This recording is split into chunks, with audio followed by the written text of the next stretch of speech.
Thank you very much for coming to the College of Architecture, Art and Humanities Department, CAH, section of the Taido Conference.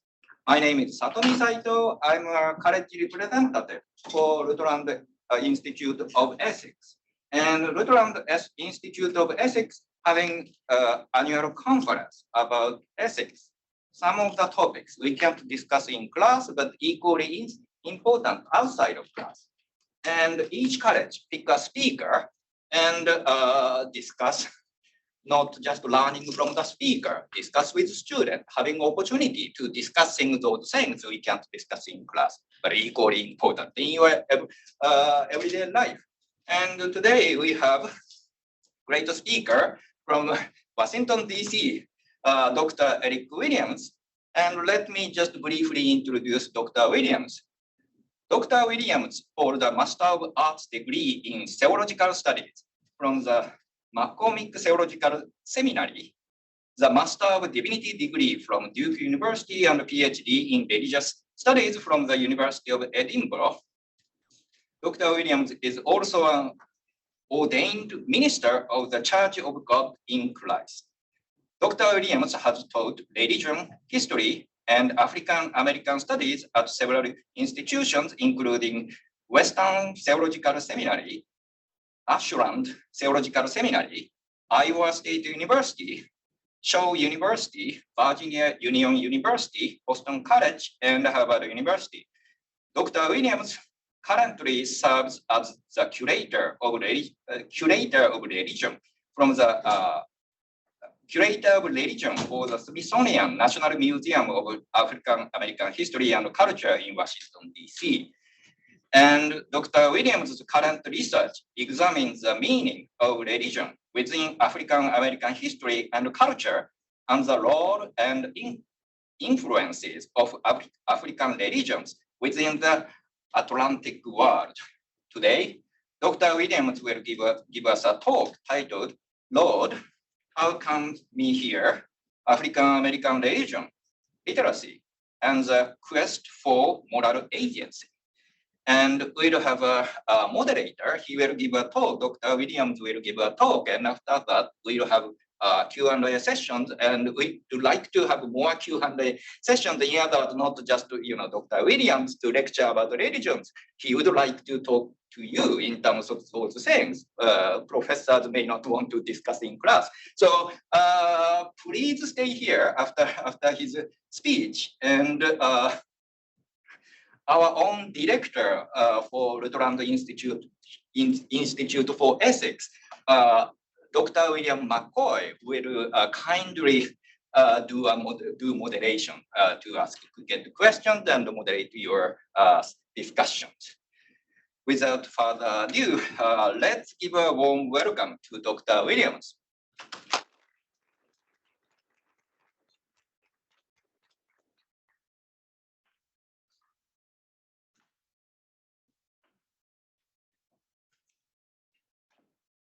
Good afternoon, everyone. Good afternoon. Good afternoon. Let's try it one more time. Good afternoon, everyone. Good afternoon. Thank you all for coming. I'm very honored to be here today in Clemson, at Clemson University, a place that I have never been before. But I'm very delighted to be here and see this beautiful campus and to be among friends. I certainly want to first acknowledge the President Clemens, and to Dr. McCoy, who I have known just about all of my life, and to see so many wonderful things that he's doing and how his life's journey has taken him to some amazing places.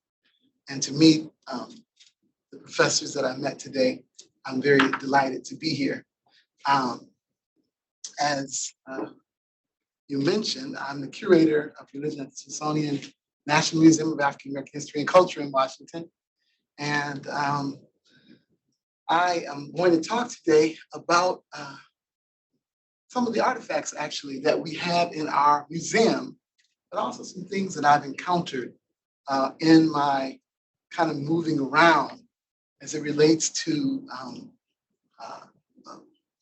the Bible and material culture. But I want to kind of look today at how the Bible has been used in the quest um, for humanization, for selfhood, personhood, manhood, womanhood, and let's go and see how we'll end. And then I hope that you all will have questions and we can talk more about the material. I want to say first that there one image in particular that is somewhat disturbing. Okay, I can tell you it's the image of a formerly enslaved person with whose back is lacerated. In fact, some of you may have seen this image when you see it, and if that's something you don't want to see, you may want to avert your gaze. And I'll tell you when that. In fact, the image is coming next. Okay, and then there are a couple of quotes. One is from Voltaire, one is from Cuvier, and one is two quotes that are kind of hard quotes, but I think it's important for us to hear the ways in which science and philosophy discussed the African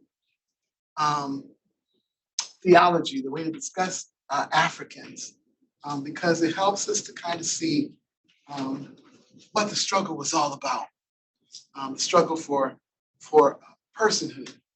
Okay, so I'm telling you that now. That's my trigger warning. Okay, and so this first image is coming up.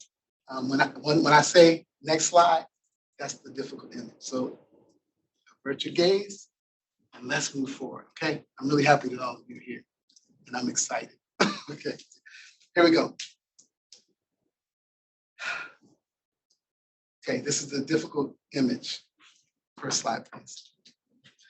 One of the most gruesome tales ever told in the history of the modern world is that of the African genesis on the continent of North America.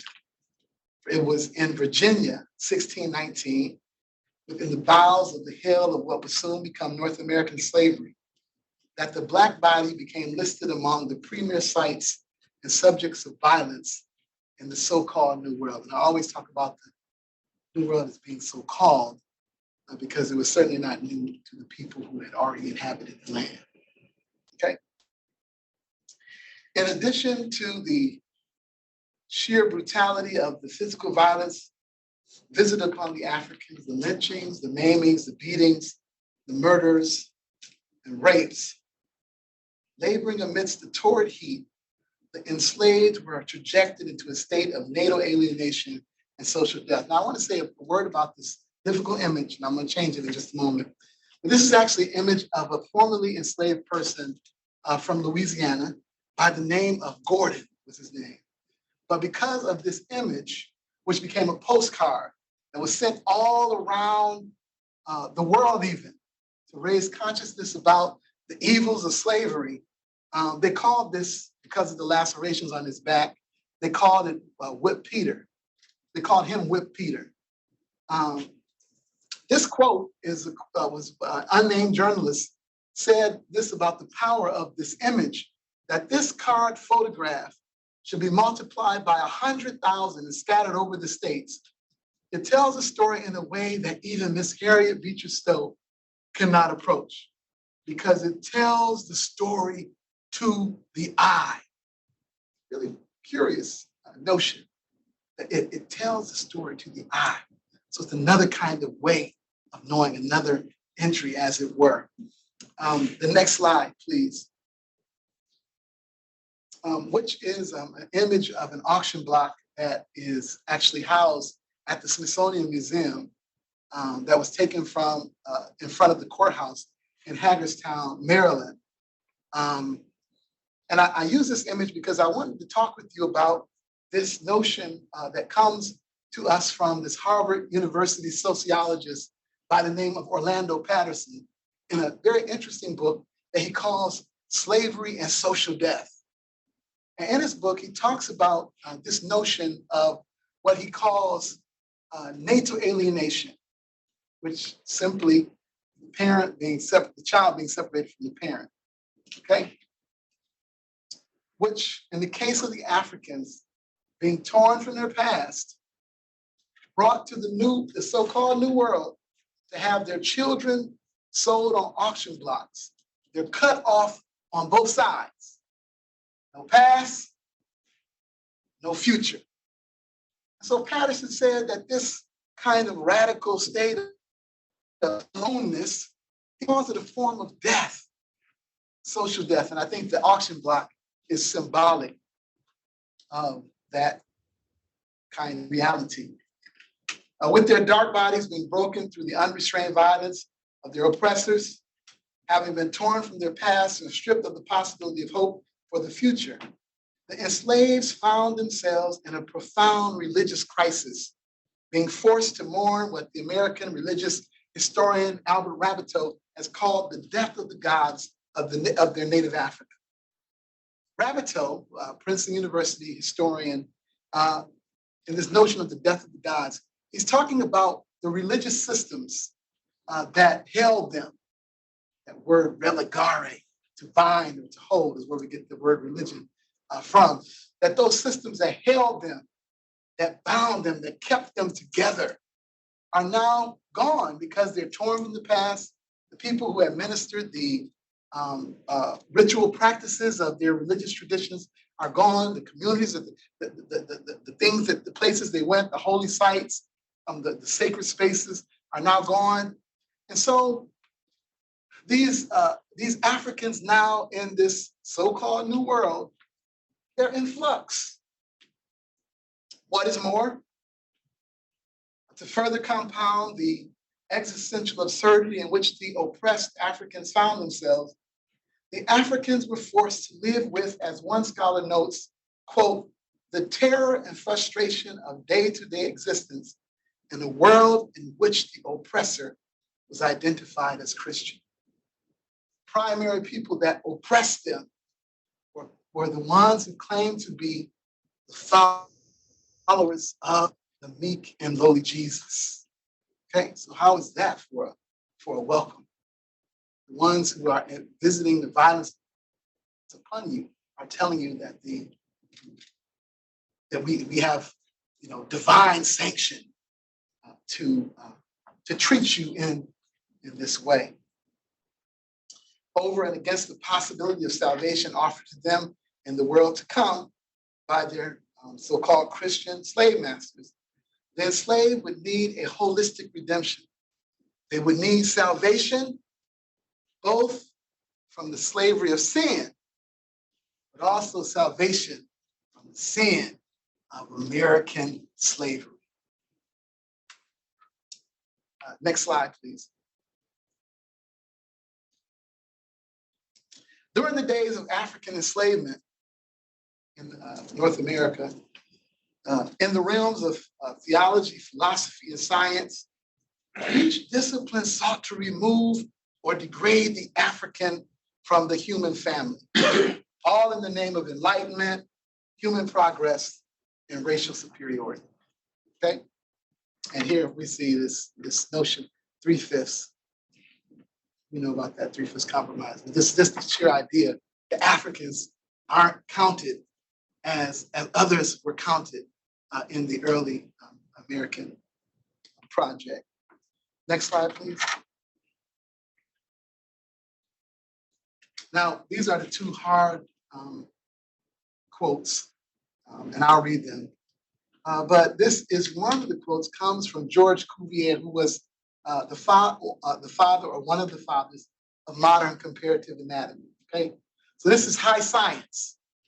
Okay, this is high science, about as high as we can go. And this is how science is. Some of the leading scientists in the Western world we're talking it's 1831, about the Africans. It said that the white race with oval face, straight hair, and nose, to which the civilized people of Europe belong, and which appear to us the most beautiful of all, is also superior by its genius, courage, and activity. The Negro race, however, is marked by black complexion, crisp and woolly hair, compressed cranium, and a flat nose. The projection of the lower parts of the face and the thick lips evidently approximated to the monkey tribe, not human. It's part of the taxonomy of the animal kingdom now. The hordes of which it consists have always remained in the most complete state of barbarism. Okay, that's science. Philosophy. This is a quote from Voltaire, French philosopher and Enlightenment thinker. It is a serious question among them whether the Africans are descended from monkeys or whether the monkeys come from them. Our wise men have said that man was created in the image of God. Now here's a lovely image of the divine maker, flat, black nose, with little or hardly any intelligence. The time will doubtless come when these animals will know how to cultivate the land well, beautify their houses and gardens, and know the paths of the stars. One needs time for everything. Philosophy, science, removing the Africans from the human family. Okay? Next slide, please. This is where we're going to park for the rest of our talk today. But also within the realm of religion, in the realm of theology, there was this attempt to justify the treatment of the Africans because it was argued that it was divinely sanctioned. Okay, it was divinely sanctioned. So it wasn't just how the Europeans wanted to treat the Africans, to enslave the Africans, but no, God had ordained it to be so. Okay, now part of the problem for the Christians is that their good book says that you love your neighbor as yourself.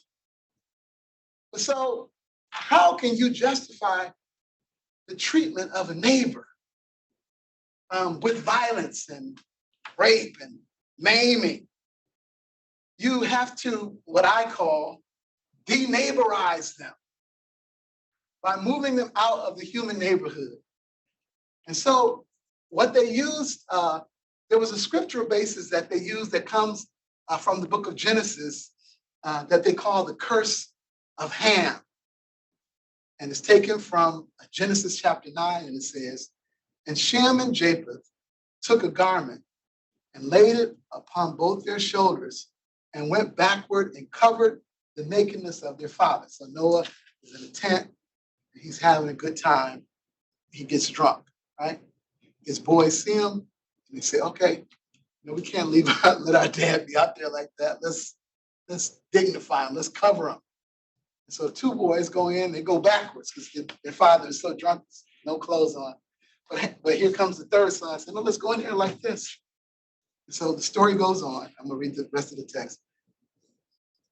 So they went to cover the nakedness of their father, and their faces were backward, and they saw not their father's nakedness.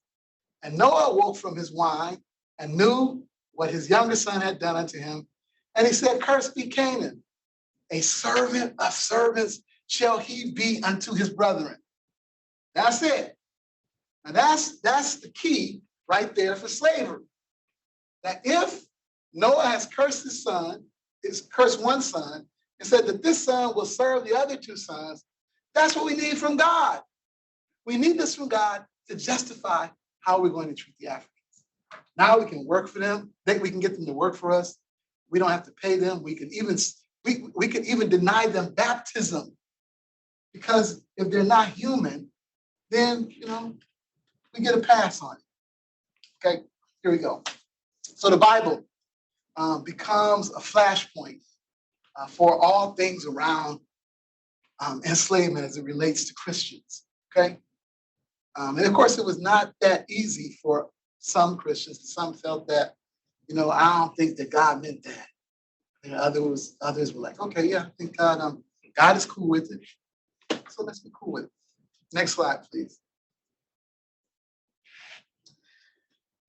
This person, I'm sure some of you all may recognize him, Frederick Douglass, who was an abolitionist. He was a statesman and an orator, an emancipator.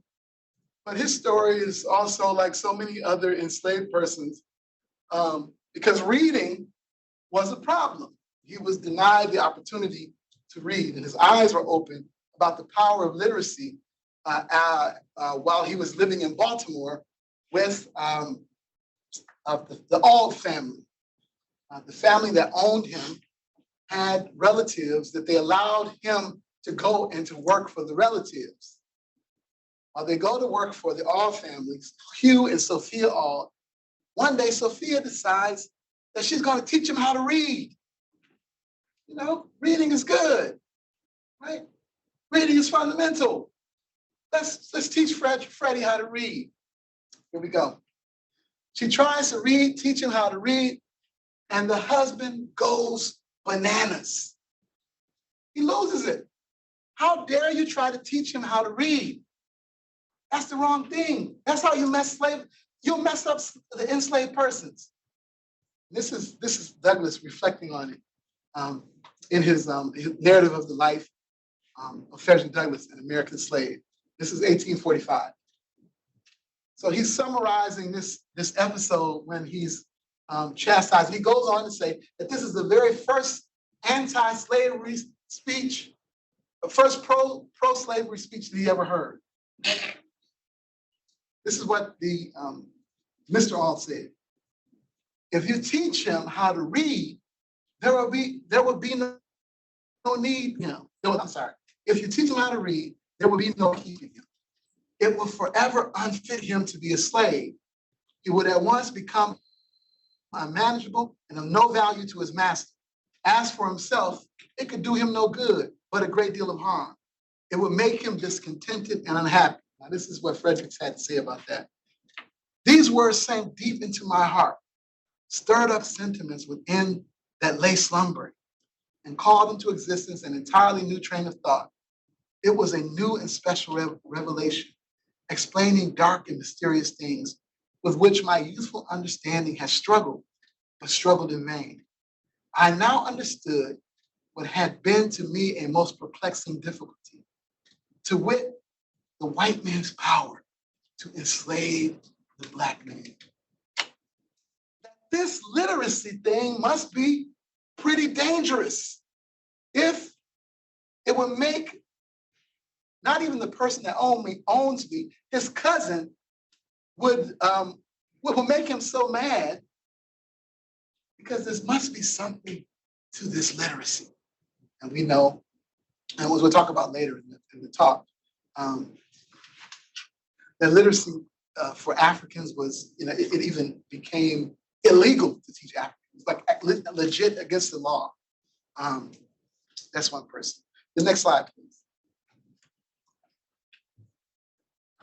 This next person was a young teenage poet by the name of Phillis Wheatley. And Phillis Wheatley, she wasn't from the South. She had a different experience in Boston, but she wrote herself to liberty. She was a poet. In fact, she became the first African to publish a book of poetry in North America. Okay, so she did this while she was a teenager. And I won't say more about her, but I want to read this poem called "On Being Brought from Africa to America." Listen to what she says. "'Twas mercy brought me from my pagan land, taught my benighted soul to understand that there's a God, that there's a Savior too. Once our redemption neither sought nor knew, some view our sable race with scornful eye. Their color is a diabolic dye. Remember, Christians, Negroes black as Cain may be refined and join the angelic train." She was she had become such a phenom, right? That even Thomas Jefferson knew her name. In fact, in his notes on the state of Virginia, Jefferson says, I guess they call it shade, right? He casts shade and says of Phillis Wheatley that the poems attributed to her name, he says they're beneath the dignity of criticism. We don't even need to really think about it critically, right? He dismisses her. Phillis Wheatley. Now watch this. On April the 8th, 1972, this young teenage Phillis Wheatley, she is summoned in Boston to meet with 18 men, okay? She's summoned to meet with 18 men, okay? Teenage girl. Now these men, 7 were ordained ministers, 3 were poets, several were slave-owning Harvard University graduates. But they meet with her in Boston on this particular day to have what they called, what's going down in history, as the trial of Phillis Wheatley. Very interesting. So this young minor is called to meet with these 18 men, high-standing men from Boston society. And they meet with her because they want to put her on trial about the things she wrote. They said that we need to really find out, we don't think she wrote this. And so they have a trial, and it's almost like a dissertation defense. She's just defending the things she wrote. But for this Phillis Wheatley being on trial, the African race was on trial. Because the question was not, Phillis, could you write this? But can an African produce this kind of high art, this kind of high literature? Okay? Because this was dangerous business. Okay? We're gonna start talking about some text now, okay? The next slide, please. This is a very interesting artifact. It was published in 1807, originally published in 1807 in London. Published in London. And it was something that we call it now the Slave Bible. We actually only know where 2 are. One is at the University of Glasgow, and one is at Fisk University in Nashville. An interesting document. We call it the Slave Bible, but it was actually entitled Parts of the Holy Bible Selected for the Use of Negro Slaves in the British West India Islands. Okay? And if you Google it, you'll see a lot of stuff because recently there was a museum that opened in Washington, D.C. called the Bible Museum, the Museum of the Bible. And they borrowed this copy of this text from Fisk University. And they had it on display for a couple of years, actually, because it was like people were coming from all over the world to see it because really there's only 2. But it was used in this notion of British West India was Jamaica, Antigua, and Barbados. And those islands were central to the British Empire. You know why? The amount of wealth that those islands produce because of the sugar. Right? Because of that, they needed a workforce that could keep the production going. But the problem they kept having throughout the British Empire is when Africans were exposed to this Bible, that sometimes crazy things would happen. They would have these different rebellions. They would believe because of the way this message about this Jesus was preached, that Jesus was somehow a liberator and that Jesus was actually set against slavery. And so this very wealthy person by the name of Robert Boyle, he financed a project that could be sent to British West India Islands, which would be a Bible, but they would take certain things out of it. So you see,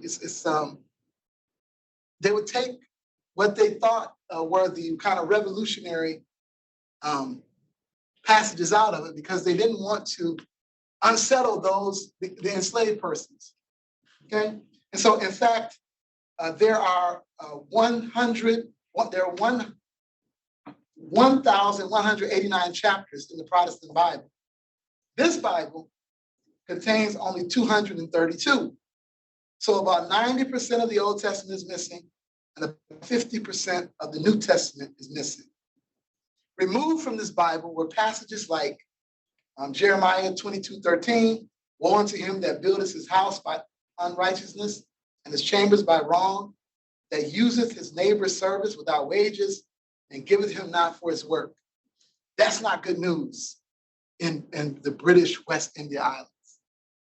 Because if people work for you, according to these scriptures, you have to pay them.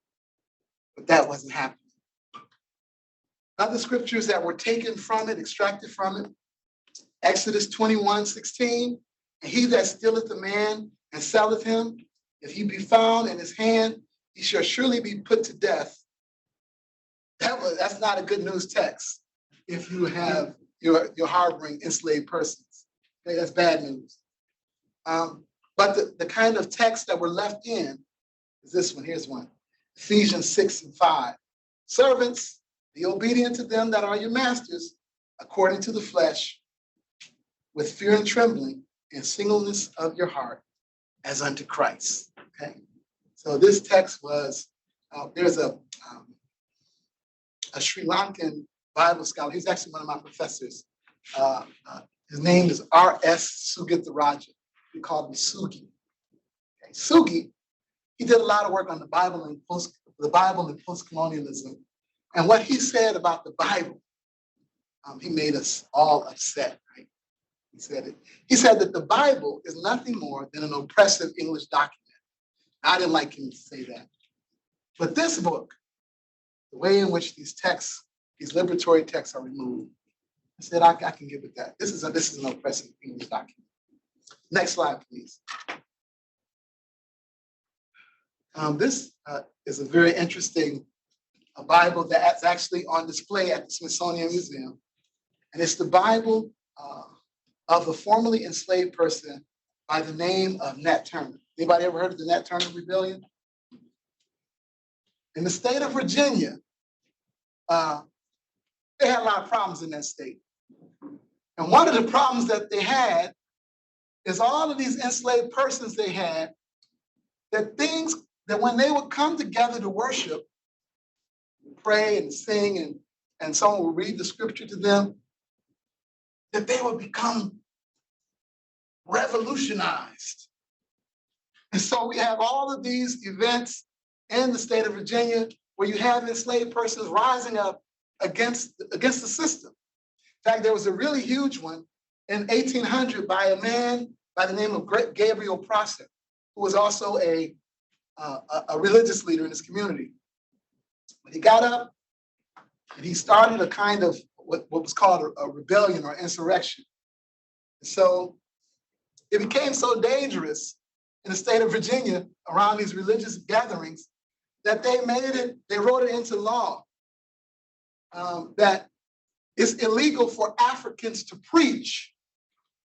So every time these Africans start preaching about this revolutionary Jesus, they don't want to be enslaved anymore. So let's stop them from preaching. Let's make it illegal for them to read. Let's make it illegal for them to gather in large numbers.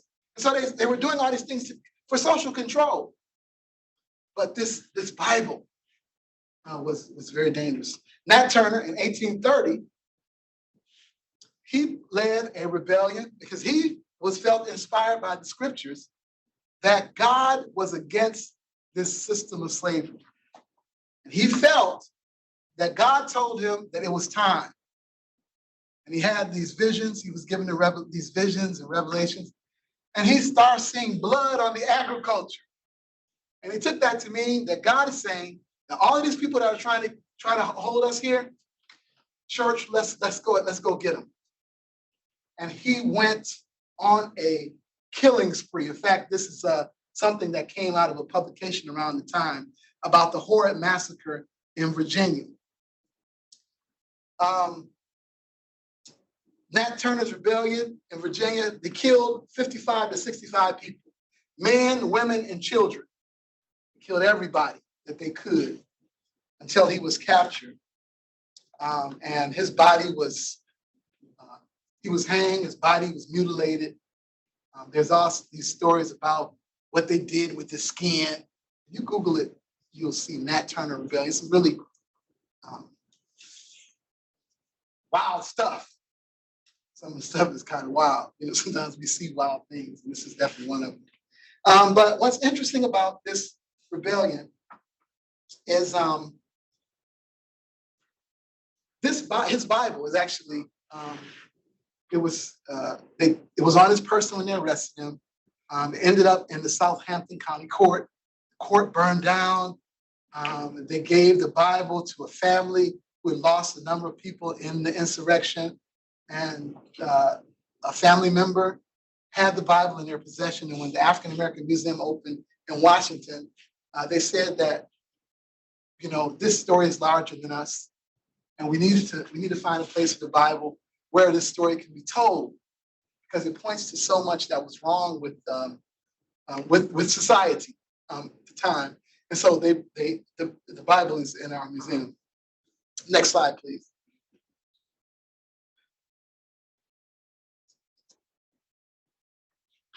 There is one more piece. Oh, two pieces. Harriet Tubman's hymnal. Now, I have a personal connection to this particular story because Harriet Tubman's hymnal is also on display at the African American Museum in DC as well. But a few years ago, maybe 3 or 4 years ago, I was contacted by the New York Times. No, believe me, it's not every day that the New York Times will contact you. So this was my moment to shine. Okay? They contacted me because they wanted to talk to us. They wanted to talk to the museum about the hymnal. How did you get it? How do you know for sure it was hers? You know, what's the story behind this?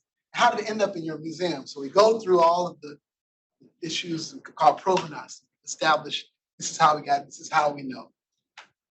And interestingly enough, we get to the end of the conversation, and the person who interviews me says, is there something that we didn't talk about? Anything that we missed in talking about the hymnal? I said, sure. Well, there's the marginal fact that she couldn't read. She said, wait a minute. That makes no sense. Why would she have a hymnal and she couldn't read? And I told her, if you understand this hymnal only in terms of literacy, you have missed the point. I began to tell her that these books for Africans, and you see it in people like Frederick Douglass, you see it in people like Mary McLeod Bethune, that there was a kind of a spirituality to books, because it pointed to their longing for literacy and their longing for liberation. There was also this thing that happened when they saw people open the books, that when they saw the Bible open, they would tell these stories about this liberating and loving God. When they saw the hymnal open, they would hear music come out of them. And so when we look at objects and artifacts, that many times we fail to realize that it has multiple layers of meaning. And I like to talk about religious meaning as a scholar of religion. And so that's there. I'm going on to the last one because I'm almost out of time. Next slide. This last piece that I'm going to lift up, and then we'll open up for some Q&A, is another Bible that is at the National Museum. And this is a very interesting artifact because it was actually in a family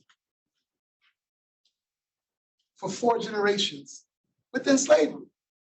Now, the first thing that's remarkable about this Bible is that for a Bible to remain in the family of it, because of the kind of fugitive and transient nature of Black life during slavery, when people being sold around the country, sold into the Caribbean, people being sent back to Europe, all this stuff is happening.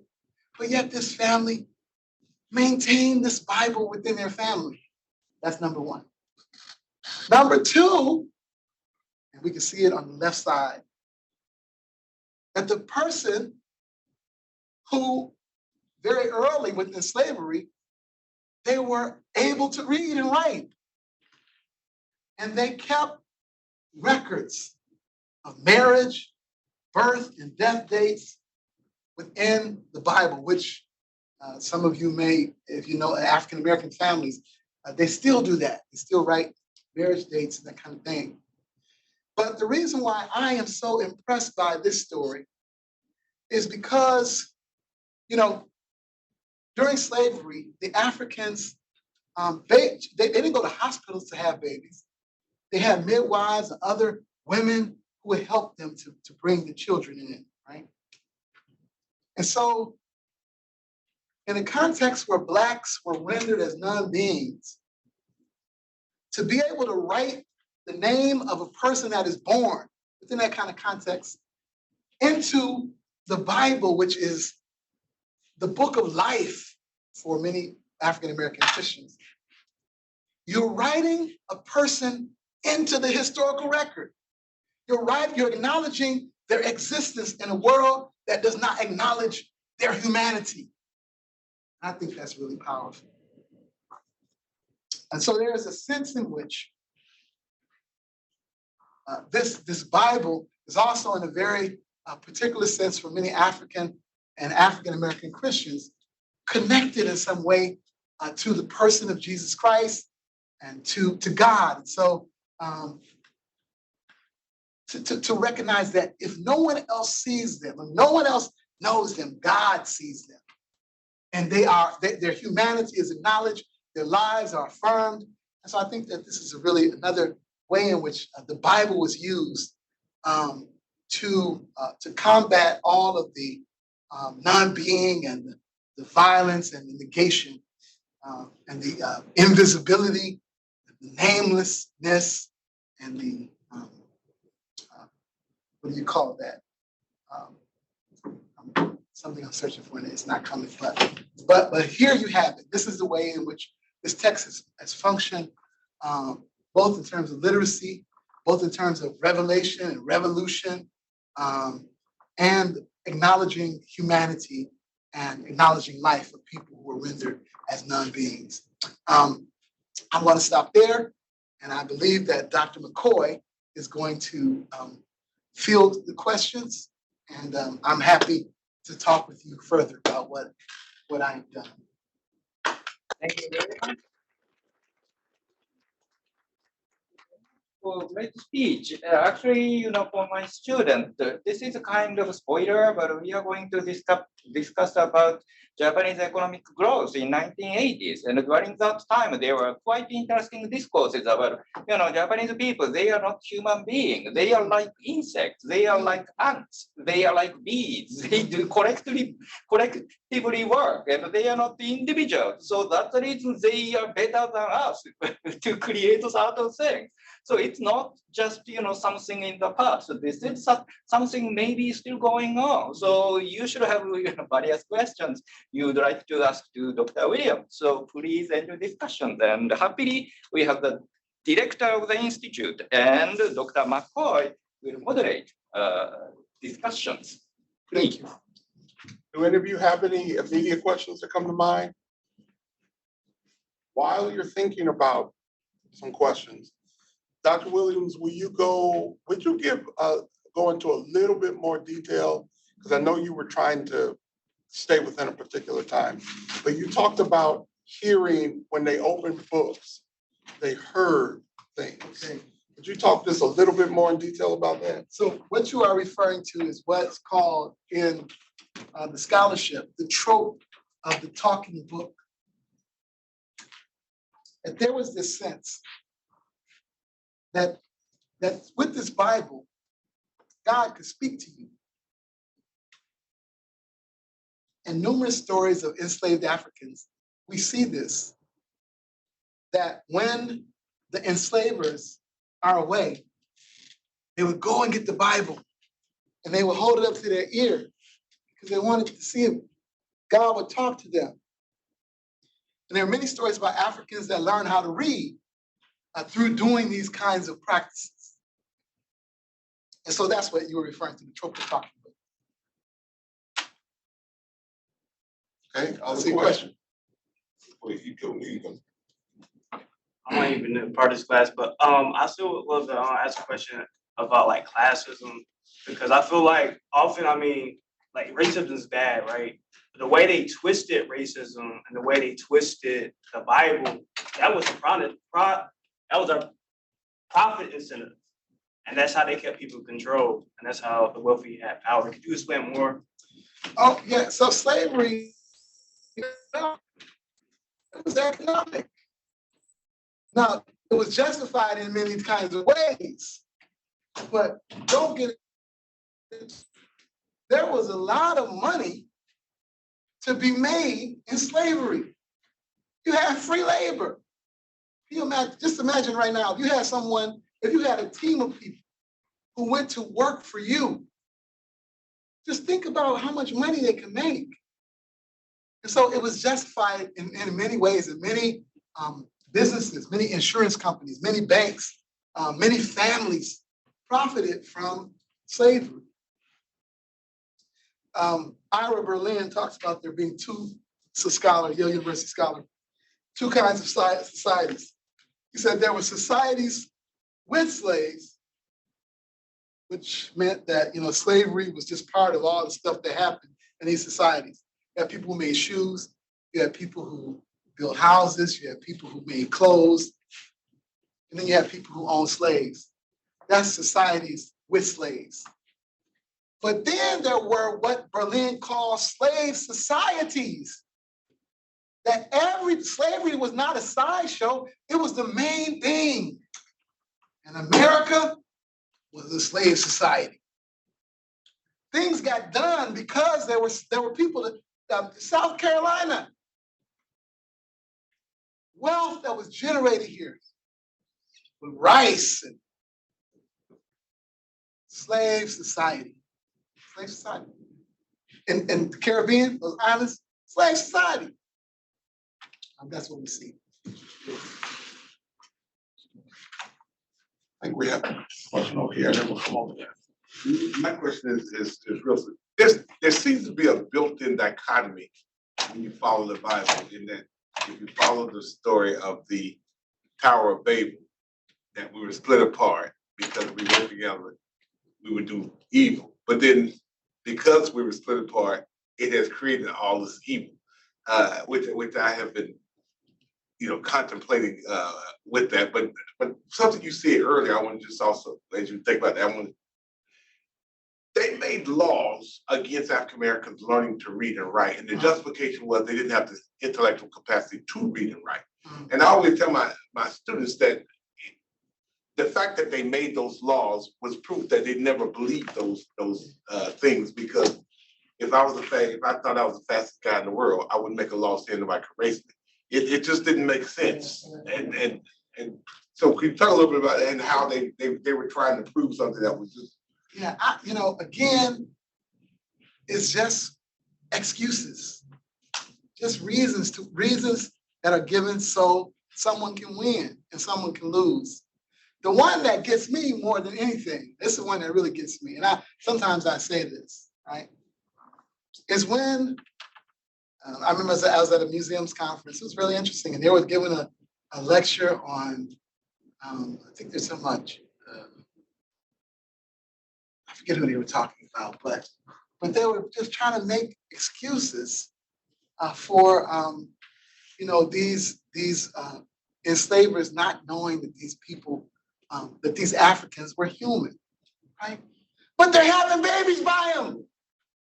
So they're not human in daytime, but when night comes around, they're human enough for you to go in and get them and bring them into your quarters and impregnate them and then cast them back out. I don't believe they believed that. I just don't believe they believed it. It was just excuses to win and to get what they wanted and to justify egregious behavior for people who are Christians. And so they needed something. And we do that all the time. We do it today. We make justifications, we build theologies, we construct ideologies, not because we really believe these things, but we want to win, and we want to win big. And so we have to step over you, we have to disregard you, and we have to make a law so you don't have a chance to do what we're doing. This is what happens. This is what happens. And those are the kind of things that we have to speak out against. When we see things that are, sometimes we have to question the order of things, is what I'm saying. And yeah, we have to decide what kind of people we're going to be. Are we going to cast blind eyes to injustice? Are we going to cast blind eyes to unfairness? Or are we going to say, you know what? Really, that's not fair. And I want to win, but that's not fair. So I really can't do them like that. But they should be able to do that too. And that's a serious question. What kind of person, what kind of people do you want to be? That's one of the major questions that and right now is a really good time for you to answer that question, to really wrestle with that question. You're in school, you're getting this information, you're going to be exposed to many kind of opportunities. Some of you will be well-established in business and in industry. But what kind of person are you going to be? And that's a very serious question. I didn't come in to talk about that, but that's an ethical question. Are you going to be ethical, or are you going to be a pig? It's up to you, right? What kind of person are you going to be? I think that's a really important question. I saw a hand. I'm sorry.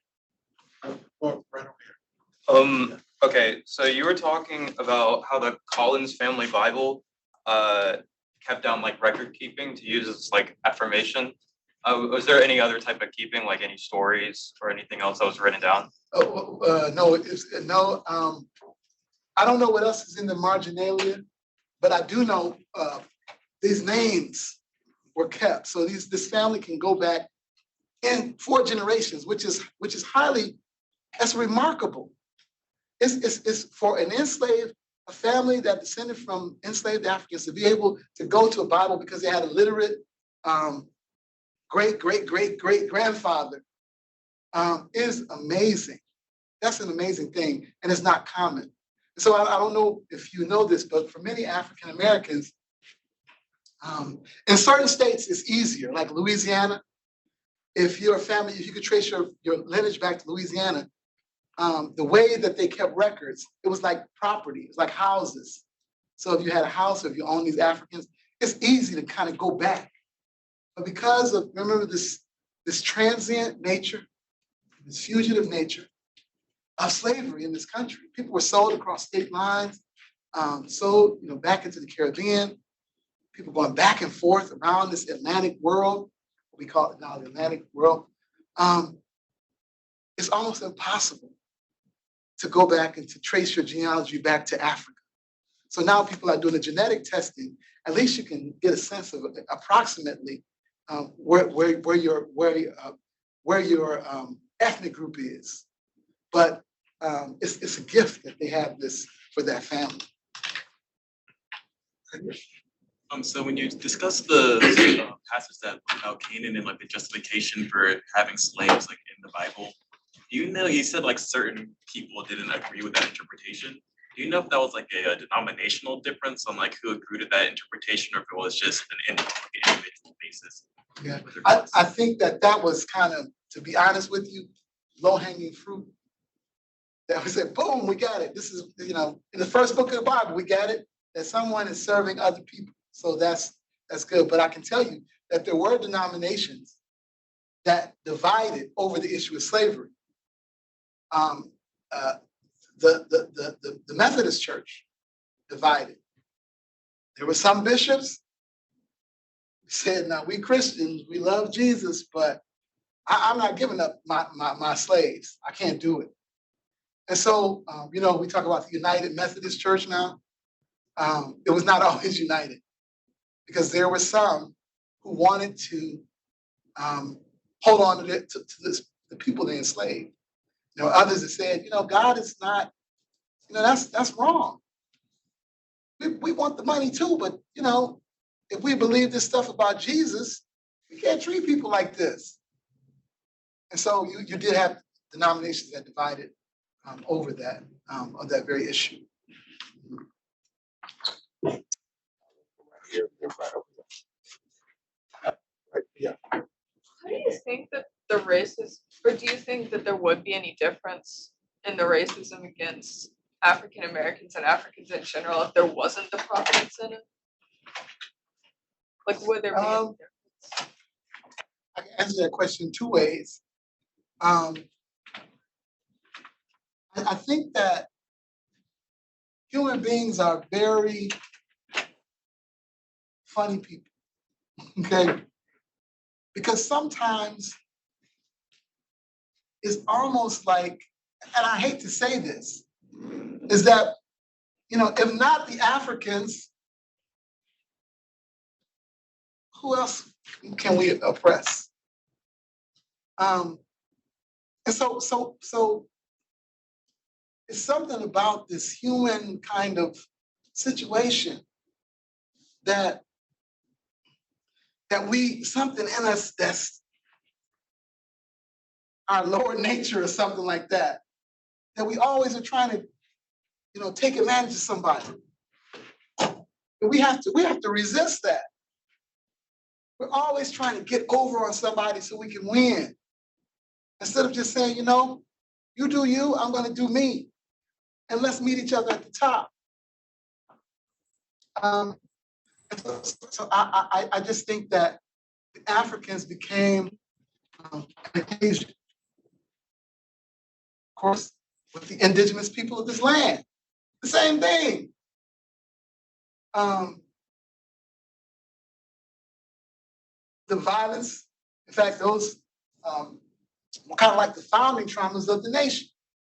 What would America be without the people who populated this land, who taught the Europeans when they arrived how to move around the land, who had a relationship with the land?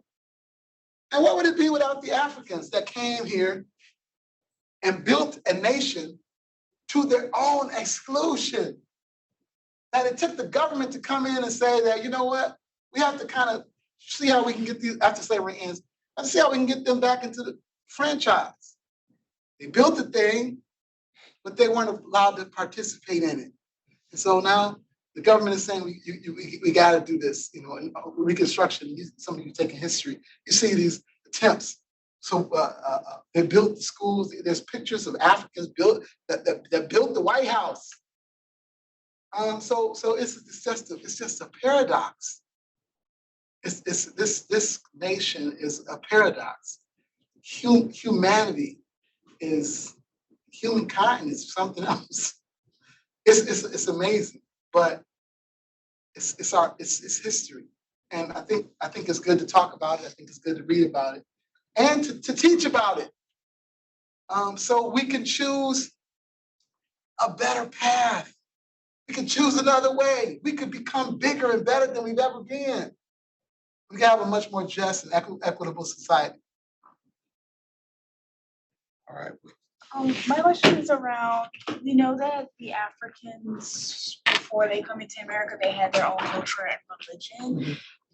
When moving over here, how do we know or kind of have an estimate of how long it took for Christianity to spread amongst African Americans that were born here to become more Christian and move away from their original tribal faith?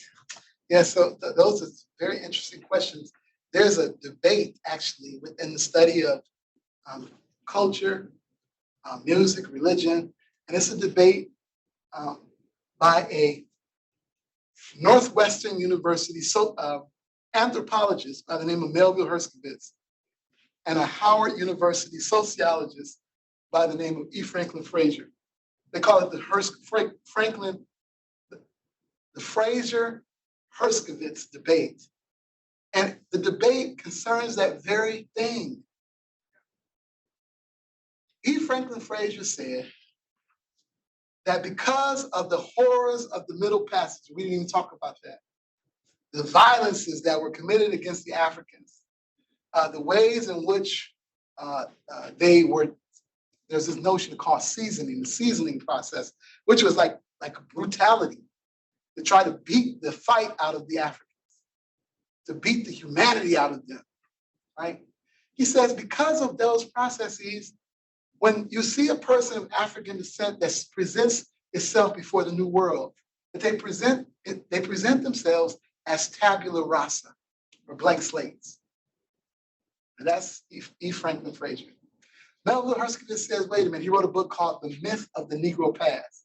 It's a classic within anthropology.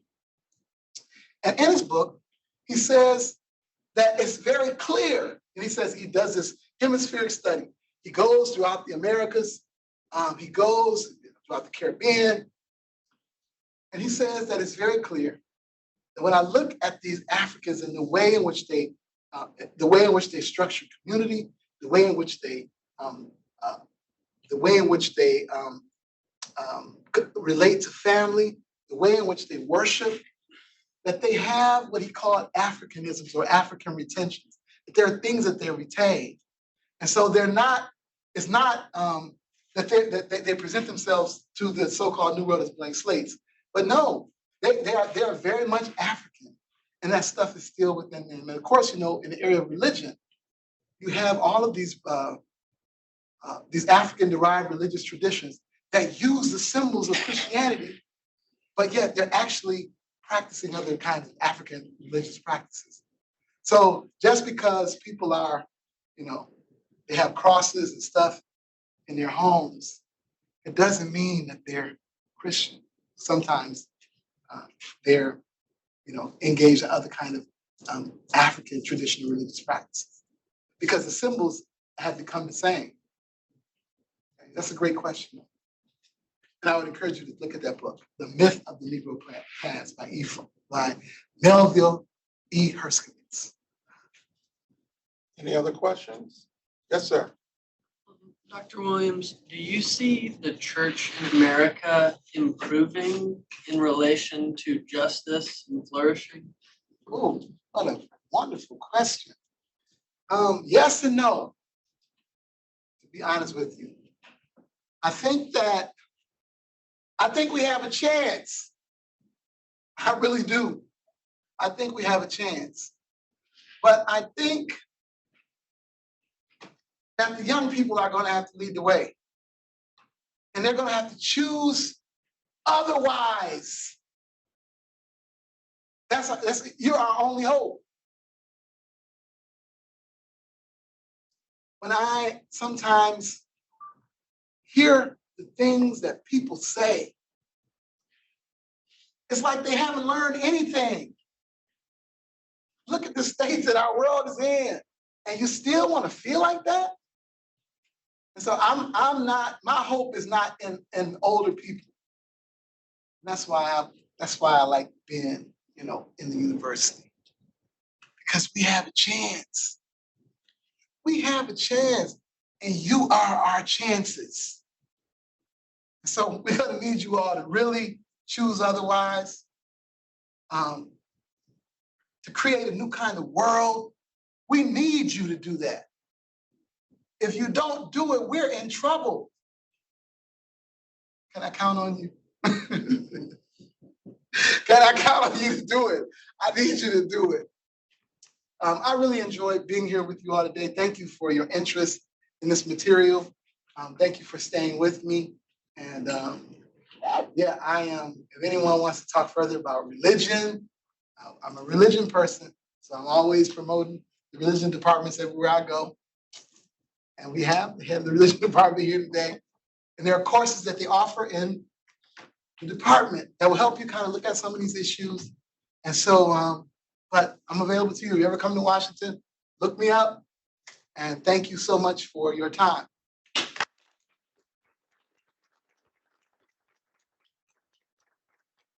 Let me just impose one last question. Sure, Right before you go. sure. And then I promise this will be it. The latter part of your presentation deals with the quest for moral agency. How does that square, if it squares at all, with some of the things that are occurring with, for instance, from the political standpoint of trying to get rid of Black history in certain aspects and so on and so forth? How does that show itself? Is there a moral agency in this, or is this, what do you make of that? Yeah, I think we owe it to ourselves to do all that we can to learn the truth. I just think we do. And if we turn away from the truth and from reality, can you give me the next 2 slides? That's go back one more.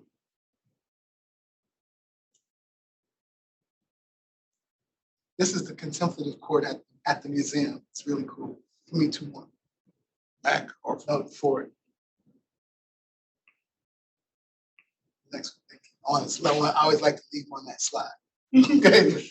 But I think that we don't do ourselves any favors by turning our faces away from reality, by turning our faces away from the truth, by falling in love with lies. And we definitely don't do ourselves any favors, or the generations that come behind us any favors, by shielding ourselves from history. I mean, that's what history is about, to make us better. And so I just think that it's really important that we learn as much history as we can, because it gives us data to help us to choose otherwise, to help us to become better moral agents, to help us to become bigger and freer and more loving and more attentive to the cries of the oppressed and the needy and the disinherited among us. And so become lovers of truth. Become lovers of history. Even Mircea Eliade talks about the terror of history, that we learn so much by reading about the terrors of history. History is littered with terror, right? But we're not doing ourselves any favors, teachers. We're not doing our students favors, and we're not contributing toward a better kind of world by shielding people from history, shielding people from reality, and shielding people from truth. So let's do the best we can to expose ourselves, to expose our students, to expose our loved ones and our families to the truth, as we quest to become, better kind of citizens and moral agents. All right. Thank you. All right.